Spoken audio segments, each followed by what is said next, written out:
Hello and welcome to I Can't Believe It's Not the Mouse, the podcast all about animated features not made by Disney. I'm your host, Octaviano, and today begins a very special month. SpongeBob has been around with us for pretty much over 2 decades. He was first introduced in 1999, so, spanning across, more than 3 decades now. But what if I told you he's also had several movies? And that's where this comes in. This is the start of SpongeBob month. I will be reviewing multiple movies, and for the start of it, I decided, you know what, let's do the rare, not seen by many people, A Day with SpongeBob SquarePants. Yeah, I actually got my hands on that very rare movie. I know a lot of people thought it was a legend, but no, it exists. Amazon has a listing for it for a reason. Occasionally it does go up.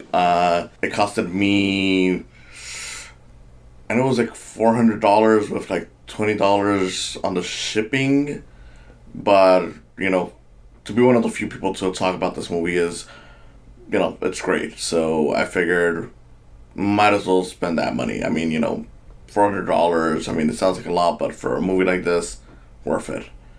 So generally, the plot is, as you've heard, it's basically a whole movie where you have like a kid who pretty much spends the day with SpongeBob after a whole contest that is run to keep SpongeBob relevant. Because SpongeBob has like he lives above ground, like he's like a Hollywood celebrity. So it's one of those kinds of movies where it's like, okay, so the characters are actually real. They're not living in their own place, because that stuff is the fictional stuff. So yeah, SpongeBob lives in a mansion in Hollywood rather than a pineapple under the sea. But it's all for jokes, and it's great. I mean, a lot of this is done really well. It's supposed to be like a mockumentary, and it lives up to that. There's a lot of moments where SpongeBob starts talking directly to the audience, and it's kind of like The Office. Like at some point even Steve Carell shows up in his like Michael Scott outfit with SpongeBob just to do it, and he's like, oh yeah, I'm a big fan of your SpongeBob, so he does that, and it's neat. I mean, for the most part, this is a very meta kind of movie, but it's got a lot of heart to it. Like, there's actually moments where it's like talking about stuff that SpongeBob actually had to go through on Nickelodeon, and at first you're thinking like, well, it's just the made up stuff, like because it's a mockumentary and SpongeBob's not real. But then you realize, like, if you look into the information behind this, it's all actual stuff that the creators had to go through. Like, there was at some point where SpongeBob talks about how he had nightmares about an episode where Squidward has like blood coming out of his eyes, and I thought it was just like a fake thing, like an urban legend, but it turns out that it was an actual thing. Like, Steven Hillenburg has actually explained before his passing that yes, Squidward did actually commit suicide in one episode that never actually aired, and it was done by like some new writer on the show.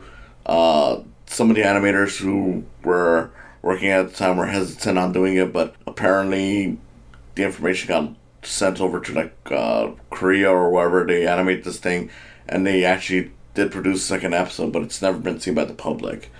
So yeah, like the episode, I mean the movie talks about it like that, and it's it's fascinating for a movie that not a lot of people have seen to actually delve into this stuff, and being one of the first people to ever watch it, it's amazing. I mean, at some point there's a full-on animation sequence, because for the most part this is mostly live action with just like the SpongeBob characters like popping up like in Roger Rabbit, but there's like a full-on animation sequence where SpongeBob takes, and this is supposed to be like a joke on like the whole celebrities being druggies and whatnot, where SpongeBob takes like a Krabby Patty laced with what he calls super tartar sauce, and it's like, it looks more like the Yellow Submarine than it does SpongeBob, but it's funny because it's just SpongeBob just literally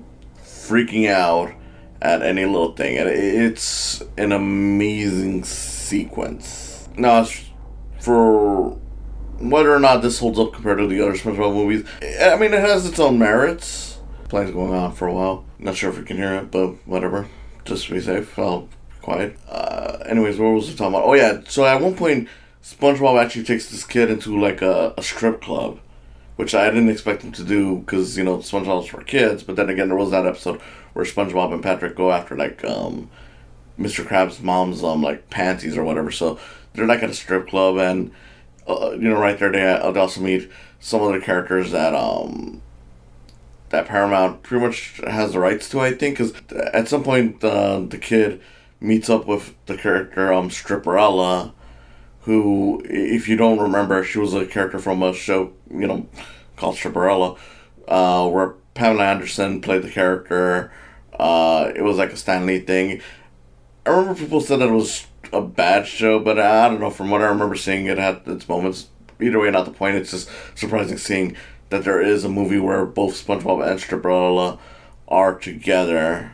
SpongeBob even admits, like, oh yeah, they had a fling once before showcasing his new girlfriend, which is, I don't know how many of you remember the show Drawn Together, but he's actually hooked up with like the Betty Boop parody character from that show. So it's like, this is a very wild movie, and in a way it's that kind of stuff that makes me say, like, okay, I get why this was never officially released. Paramount was probably like, we probably gave too much free reign to the people making this. But yeah, it's neat. I mean, it's definitely one where when you see the listing go up, you're definitely going to want to see and just pay for it. The effects are surprisingly impressive. Like, when I looked at the budget, and it kind of makes sense now why it was so expensive, you know, especially considering that it hasn't been widely released. This thing must have costed around $400 million easily. Like, at the end of the movie, there is like a little joke where SpongeBob mentions, like, oh yeah, this movie's budget is like $350, and I'm like, nah, it has to be $400 at least, because some of the effects on this is really crazy. Like, at some point, SpongeBob actually starts fighting with the main kid. I don't know, Steve, I guess. I don't know. It's not really important what the kid's name is. And it's like an Avengers level thing, but without all the cheap green screen effects that you see with some of the Avengers movies. Like, remember like when in Black Widow, where there's like that one part where Black Widow's sister, like, you know, I don't know, hits like a helicopter or something and she flies off. Yeah, it doesn't look anything like that. Like, imagine that kind of scene, but with a budget that actually makes it look good. That's how this movie is, and it's, yeah, it's definitely one that's worth watching. I don't know, you know, throughout all this, I was just like, this is the craziest movie I've ever seen for this show. I've never seen anything quite as intense, and honestly, we need more of it. It's definitely an incredible movie to start off SpongeBob month with. But, you know, even if you don't get to see it, you know, just take my word for it. A Day with SpongeBob SquarePants, crazy ass movie. At some point, SpongeBob even, you know, reveals that he's actually not even straight. You know, even though he mentioned, like, of course he was dating, like, Stripperella and is currently dating, like, the girl from, like, Drawn Together, he actually reveals, like, yeah, but, you know, I'm not actually into guys as well. Like, I've gone down with, like, Tom Hardy. So that's where that whole comment that he had comes from, where, like, oh, you know, everyone's had gay sex in Hollywood or whatever. But then he also reveals that he may be asexual, and that Nickelodeon should really be pushing that because it's important. And I agree, you know, the LGBTQA, you know what, fucking, I'm not doing that joke. That you know, that's too far. Point is, SpongeBob is amazing. And it's a shame that most of you have never seen this movie. See you next time.